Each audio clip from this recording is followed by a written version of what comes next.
Welcome to the Happy Mindset, episode 118. Today's episode is called The False Consensus Bias.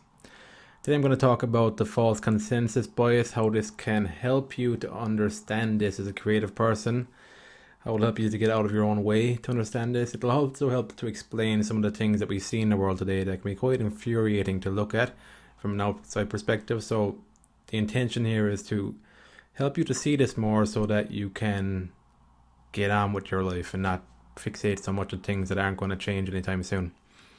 So this bias was first described by Lee Ross and his colleagues in the 1970s. And what it's come to describe is this bias we have in our brain for thinking that other people hold the same beliefs and opinions as us. It may not be true at all. It actually isn't true at all. But as a creative person, this can actually stifle you in ways that it's quite insidious. It's only recently I've been playing with this more and discovering this more about this false consensus bias that's been limiting me in writing and just being more creative with my work.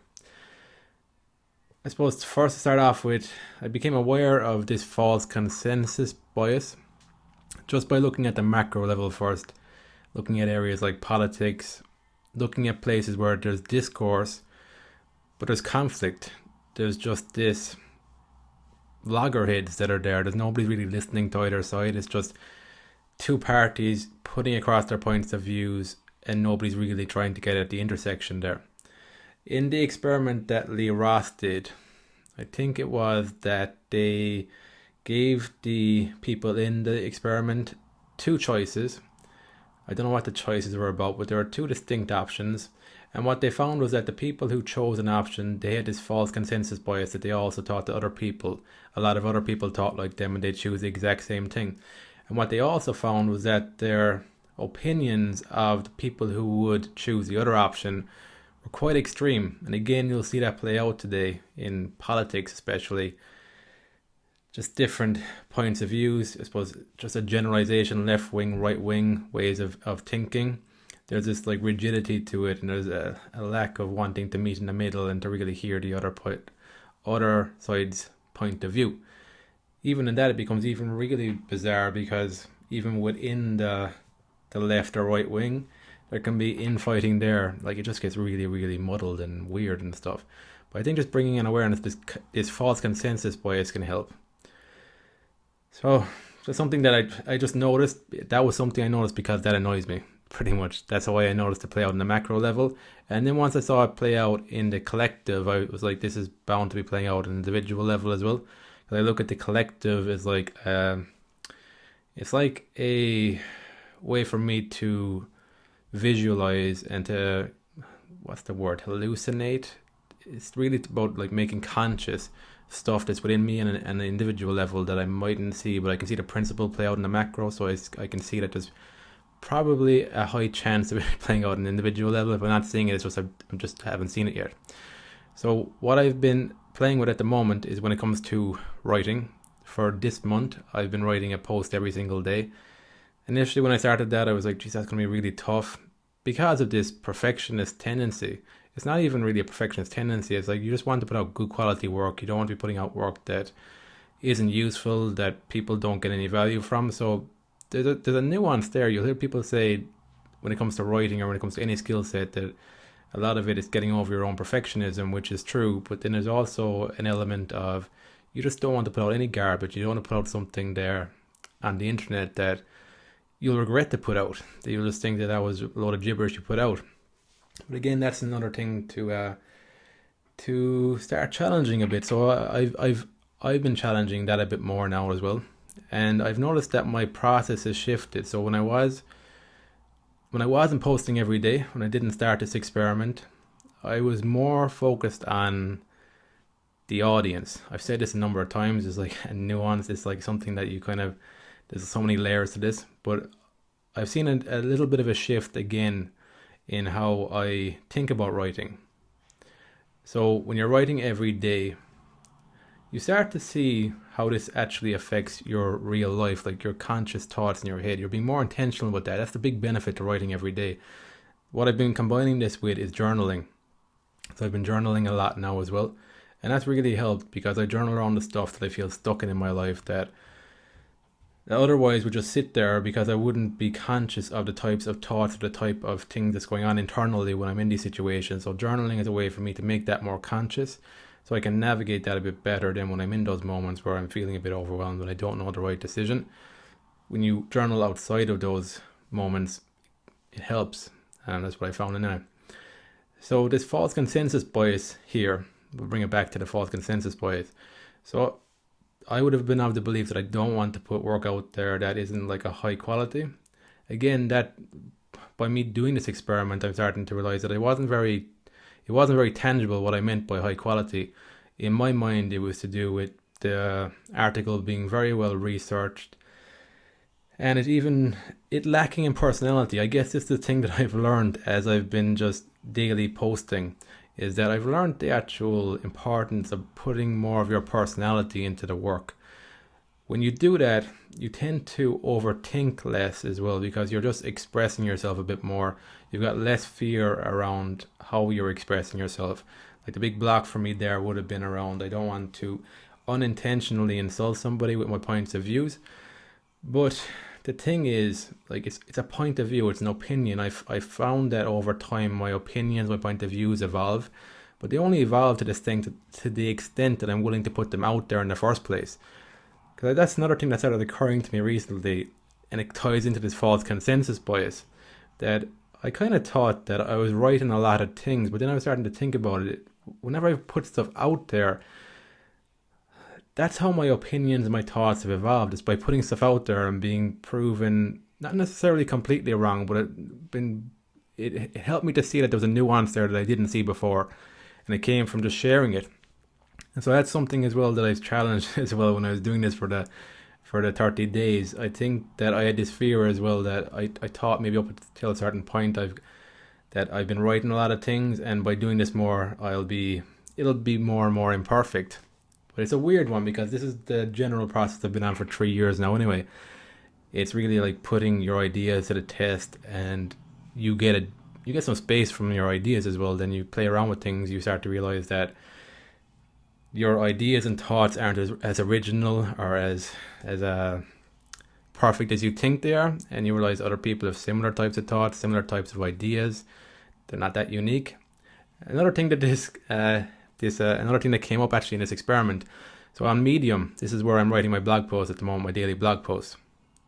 And there's publications on Medium. So a publication is just pretty much somebody's put together a type of publication. It's like in the real world, you've got different types of media publications. On Medium, there's different types of publications. So if you're a type of writer who writes a lot about self-improvement or skills development or politics or philosophy, there's different publications that you can submit your work to, and then they accept or reject your work. And sometimes they'll give you feedback, other times they won't. So anyway, I was submitting my articles, some of them to the publications. There's been one publication I've been regularly submitting to already, and there was another publication that reached out to me that I'm submitting more work to now as well. And I also started submitting work to writing publications as well that were more around writing tips and stuff like that. So one or two got accepted there. And I submitted two more after that, to two different writing publications, and they both got rejected. And they were for different reasons. The first time I got rejected was because the article wasn't unique enough. Similar types of articles have already been published on the site, and so what they wanted was something that was a bit more unique. The other publication rejected another article I did for the exact opposite reason. They said that it could be insulting some of the opinions that I have. It could challenge somebody. It wasn't in alignment with their publication philosophy, with their ethos, with what their readers generally will read. So I got rejected on two opposite sides of the spectrum there. And that really helped me to question my fear around that. What I noticed was that my immediate reaction was this sense of shame, this sense of I need to fix this so that they'll approve of this next time. That was the immediate thing. It took me back to like my schoolboy days when you're giving an assignment to the teacher, and they mark it wrong, and you feel a little bit of a shame and embarrassment that your work isn't good enough, and you're looking to correct it and to get that recognition that is okay now. So I noticed that the shame came over me. I noticed that I was brought back to my older self, but I didn't react from that. My immediate impulse was to correct it and to filter it and to make it blend. It's a funny thing because for my podcast, that was one of the criticisms that it was a constructive criticism, in fairness. It was something I looked for, that feedback, and it was me being bland. It was like, it's too bland. It's just not my thing. That was hard to take, but it helped me because I kind of grew from that. I realized that was what was going on for me. But what I noticed too was that my urge to try and edit everything again and to make it up to, or to reach whatever standard they wanted or whatever kind of filter they wanted for it, which is fair enough because for a publication you do need some sort of criteria there. You need to have some sort of publication philosophy there, otherwise the readers will be a bit lost about what this stands for. But anyway, that's what I noticed, was that if I gave into that urge, I'd be giving into just me being bland and me watering down my ideas and opinions and putting something out there and learning from it. So what I did was I did look over it again, because I don't think I'm infallible. I probably didn't write it the best way possible. I made a few minor adjustments, not much to be honest, and then I self-published. So I just published without putting it into a publication and just tested it, see what the feedback was. And I did actually get a comment from that. I think definitely on one of them, maybe if not the two of them, because I didn't know what to expect, to be honest. But I got a comment, and it was a bit of a thought out comment. So the person read the article and they put some thought into it, which I'm happy with, because you don't always get that with articles. That's actually more meaningful than thousands of claps or hundreds of claps. Well, I haven't gotten thousands of claps yet, but hundreds of claps. Claps is just like a like on Facebook. Clap is medium. But a comment that you can see that they read your article and they put some thought into it and that you impacted them some way, that's a lot more meaningful for me as a writer than just some claps that I don't know whether somebody's actually read the article or not. Because what I've noticed once was that I did get some claps to one article, and I looked at the statistics and it was like I had 1 view, 0 reads, and I had a clap. So the 1 view means that somebody saw the article. The read means that somebody actually started reading your article, and then the fan thing there, the claps, that's just that somebody that they enjoyed the article. So I got a 1 view, 0 read, and 1 clap. I was like, what's that? Like, that just shows you, like, sometimes that the stats they're weird. But again, I guess what I'm learning from this experiment as well is that if you want to post every day, even if you do it for a month, because that's even challenging to do it for 30 days. How long am I into this now? Well, this is pre-recorded, so I'll be finished by the time this is published. But I'm about a week off the 30-day mark, and it has been challenging because I've had to create a system, create this basic system of like what I'm going to post. Yeah, I'll just dive a little bit into this actually. What will help you if you want to write daily posts for a month? Write out the topics the week before. Just write down 7 topics you're gonna write about that week. You don't necessarily need to stick to that, because what I often find is that through the week I'll have a thought and then I'll research that and be like, I'll get curious about it and be like, it's actually a good article idea. It's better than the original idea. So I'll go with that. But when you plan it out for 7 days, it gives you that level of comfort that you at least have an idea you're going to work on. Because otherwise it can be overwhelming that it's a completely blank slate. So there's a level of planning there that goes into that. So that can help with the 30 days thing. But anyway, so this thing in general has been challenging my false consensus bias. Because up until this point again, I would have thought that other people would think exactly like me, until I started reading more articles again this week, and I realized there's some people there who are just putting their personality into their articles. They're not following a specific format. And then there's other articles where they're telling you need to do this, and that. And you get to a stage where you're like, I want to present this in a way where the audience can understand, but I also want to enjoy it. I want to discover my personality from this. And I want to see the effect of my writing on my day-to-day. So when you're really writing about stuff that you're experimenting with, stuff that you've learned over the years, stuff that you're struggling with, that's all the stuff there that'll actually go into your day to day. Because that's another reason why writing was difficult for me before, was that I used to write about concepts and I'd write about stuff where it was mainly in my head. It wasn't a lot of experience going into my work, and not a lot of my personality was going into my work, because I guess in the education system you're not really encouraged to put a lot of your personality into the work, because sometimes that can look a bit informal, and it can it's a bit dodgy territory you start going into when you start expressing your thoughts and stuff like that. There is a certain level of emotional maturity that you get from this process. Like it's kind of the horse before the cart kind of scenario thing, because you develop that emotional maturity from writing, but starting off when your intention is to get across your point of view, to express your personality and that type of stuff, that can be quite challenging at the start. So that's something to expect as a writer. If you want to become a writer, for it to be something that is something you're following more on a heart or and a soul level. It's not something you're purely doing for the money, or you're purely doing for I would say career. But then what people find out is that when you think of writing, traditionally when you thought of writing as a career, maybe go to university, get an English degree or a journalism degree or whatever. I think some people who might have pursued that path because they were trying to follow their writing path might learn that when you go into a company, they'll want you to write in a certain way, and you won't have that level of self-expression that you might have hoped for as a writer. You mightn't have that level of impact as well. If you are somebody who's gone down that path, what I would encourage you to do is to rethink how you think about writing in the first place. It's shifting it really from the audience back to yourself, discovering who you are, getting across your personality. Writing as honestly as you can.